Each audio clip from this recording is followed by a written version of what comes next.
नमस्कार दर्शकों। राहुल गांधी की लोकसभा सदस्यता जाने के बाद लगातार विपक्षी जो दिखा रहा है, क्या वही उनका असली चेहरा है या फिर चेहरा कोई और है? लगातार विपक्षी सहानुभूति और दुख जो राहुल गांधी के लिए दिखा रहा है, क्या वही असली है या फिर अंदर उनके मन में लड्डू फूट रहे हैं, दिवाली के दिए जल रहे हैं? और मैं तो कहूंगी दिए ही क्यों, इनके मन में तो फुलझड़ी, अनार बम और रॉकेट बम सब जल रहे हैं। जी हाँ दोस्तों, राहुल गांधी की लोकसभा सदस्यता छीनने के बाद लगातार विपक्षी खेमे में हलचल देखने को मिल रही है और विपक्षी लगातार राहुल गांधी के लिए दुख और सहानुभूति दिखा रहे हैं। अब आप सोच रहे होंगे कि ये सहानुभूति और दुख सही है, पर आप बिल्कुल गलत सोच रहे हैं। जी हाँ, बिल्कुल गलत, क्योंकि जो ये विपक्ष यानी कि जो लोग गैर भाजपा, गैर कांग्रेसी राजनीति करना चाहते थे, भारत जोड़ो यात्रा के अंत में जब कश्मीर में राहुल गांधी ने सभी को निमंत्रण दिया कि भैया सभी विपक्षी एक हो जाओ, सभी आ जाओ, उस समय भी वो लोग वहां नहीं पहुंचे थे। इसके अलावा नेशनल हेराल्ड केस में जब ईडी के दफ्तर के सामने प्रदर्शन करना था, तब भी कोई नहीं पहुंचा था। वो आज राहुल गांधी के समर्थन में कैसे आ गए? आज राहुल गांधी के लिए सहानुभूति क्यों दिखा रहे हैं?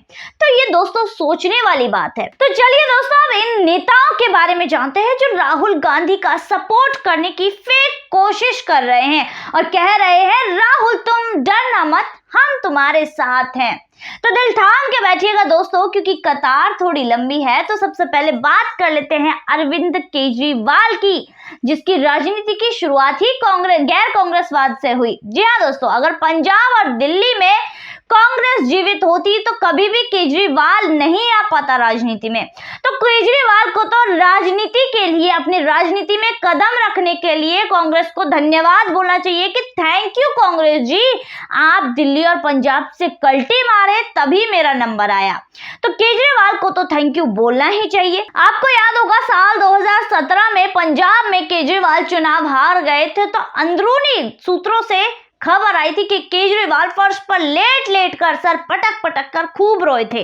पर साहब इस बार ऐसा नहीं हुआ था। इस बार वो ठहाके लगा रहे थे, लेट कर जमीन पर लेट कर ठहाके लगाए जा रहे थे और कह रहे थे कि देखिए जी, मैंने तो यही कहा था कि हनुमान जी मेरे साथ हैं। देखिए जी, मैंने कहा था कि संकट मोचन हमारे सब संकट दूर करेंगे, सब कष्टों को निवारण करेंगे, सब बाधाओं को दूर करेंगे। देखिए जी, कितनी बड़ी बाधा निकाल दी। ये तो सबसे बड़ी बाधा थी मेरे मेरे प्रधानमंत्री बनने में, मेरे प्रधानमंत्री के उम्मीदवार बनने में। जो सबसे बड़ी जो रोड़ा था वो भगवान जी ने निकाल दिया। देखिए जी, राहुल गांधी तो जेल गए, मैं सपोर्ट फेक करूंगा, दिखाऊंगा जनता को कि मैं राहुल गांधी के सपोर्ट में हूं, पर मैं अंदर से बिल्कुल भी सपोर्ट नहीं करूंगा। देखिए जी, मुझे तो बनना है प्रधानमंत्री। देखिए जी, मैं कितना होशियार हूं, मेरे जितना होशियार नेता कोई है? मैं तीन बार माफी मांग चुका हूं। अगर मैं माफी नहीं मांगता तो मेरी भी यही हालत होती। पर देखिए जी, मैंने राजनीति को बचाने के लिए 3 बार माफी भी मांग ली। अरुण जेटली से मांगी, इसके अलावा नितिन गडकरी से मांगी, मजीठिया से मांगी। देखिए जी, मेरे जितना होशियार तो कोई है नहीं। देखिए जी, पढ़ा लिखा नेता होना कितना जरूरी है।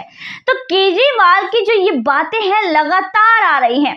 केजरीवाल अपने आप को बहुत ही होशियार नेता मान रहे हैं और लगातार राहुल गांधी का सपोर्ट करने की फेक कोशिश कर रहे हैं कि देखिए मैं राहुल गांधी के साथ हूं और इसके अलावा मेरे अंदर घी के दिए जल रहे हैं, पटाखे जल रहे हैं, लड्डू पेड़ा फूट रहे हैं। तो दोस्तों, दूसरा नंबर आता है नीतीश कुमार का और निकल पड़े चच्चा भाषण देने। बोले देखिए जनता, हम यहाँ पर आप लोगों की बदौलत ना आए हैं, हमको यहाँ पर कुछ नहीं पता है। आप हम पर प्रेशर बिल्कुल मत डालिएगा कि हम प्रधानमंत्री बन जाएं।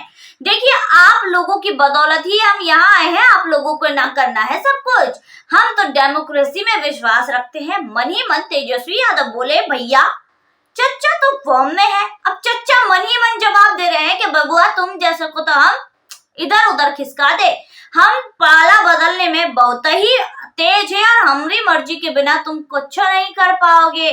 तो दूसरी तरफ दोबारा नीतीश कुमार के मुंह से जब वाणी निकली तो बोले अगर आप लोग प्रेशर डालोगे तो बन जाएंगे प्रधानमंत्री भैया।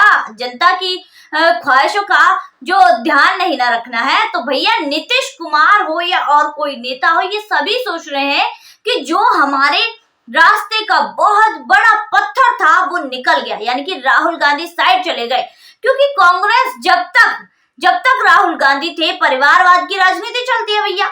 जब तक राहुल गांधी थे तब तक किसी और को नेता के रूप में देख ले, ये कांग्रेस पार्टी के लिए मुनासिब नहीं है, गांधी परिवार के लिए मुनासिब नहीं है। तो भैया सारे विपक्षी मिलकर यही सोच रहे हैं कि भैया हमारे रास्ते का जो बड़ा पत्थर था वो साइड हो गया है, खिसक गया है। तो दोस्तों प्रधानमंत्री पद के उम्मीदवारों की बात हो ही रही है और ममता बनर्जी पीछे रह जाए, तो ममता दीदी जी बोली हम तो कह ही रहा था कि राहुल गांधी अयोग्य है, किसी लायक नहीं है। अब देखिए न्यायालय कहेगा तो मानेगा तुम, हमारी बात तो मानी नहीं तुम लोगों ने। अब सोनिया गांधी जी से हमको कोई प्रॉब्लम नहीं है, हम उनके साथ मिलने के लिए तैयार हैं। हम जो बोलते थे वो सिर्फ राहुल गांधी के लिए बोलते थे, सोनिया जी के लिए कुछ नहीं बोले हैं। हम तो कांग्रेस से ही निकले हैं, हम कांग्रेस की बेटी हैं, हम कांग्रेस से ही निकले हुए हैं। अब यहाँ पर हमारे साथ ही मुसलमानों का पूरा वोट है, हम ही वो कैंडिडेट है, हम ही वो नेता है जिसने बीजेपी को 3 बार हराया है और मोदी जी और अमित शाह से लड़कर उन दोनों से ही लड़कर उन दोनों को ही हराया है। तो हमसे बड़ा कौन हो सकता है?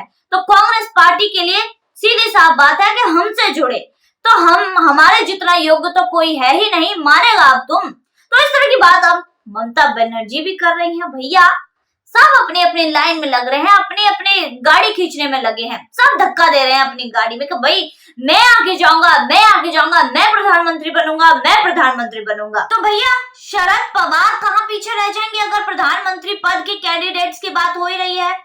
तो अब वो कह रहे हैं कि भाई राजनीति बच्चों का खेल नहीं है। देखिए उद्धव चुनाव जीते, राजनीति संभाल नहीं पाए, सरकार संभाल नहीं पाए। वो चाणक्य मैं ही तो हूँ जो महाराष्ट्र में या पूरे भारत में चाणक्य कहलाता हूँ राजनीति का। मैंने देखिए बनी हुई सरकार, शिवसेना को बहुमत मिला, उसको तोड़वा दिया। देखिए बनी हुई सरकार को मैंने तोड़ दिया, तो मुझसे बड़ा कौन होगा? मैं सबसे पुराना कांग्रेसी हूँ और यहाँ पर जो प्रधानमंत्री पद के लिए पैसा लगाएगा वो मैं ही तो लगाऊंगा, गांधी परिवार तो लगाएगा नहीं, मैं ही तो लगा सकता हूँ। अब मैं प्रधानमंत्री बन नहीं सकता तो अपनी आखिरी ख्वाहिश प्रधानमंत्री पद का उम्मीदवार बन के ही पूरी कर सकता हूँ। तो हमारी जो समस्या इतने दिनों से बनी हुई थी वो हमारी अदालत ने सॉल्व कर दी। हम इतने दिनों से मीटिंग पर मीटिंग कर रहे थे कि भैया इस रोडे को कैसे हटाया जाए, उस रोडे को अदालत ने हटा दिया। तो भैया थैंक यू अदालत जी।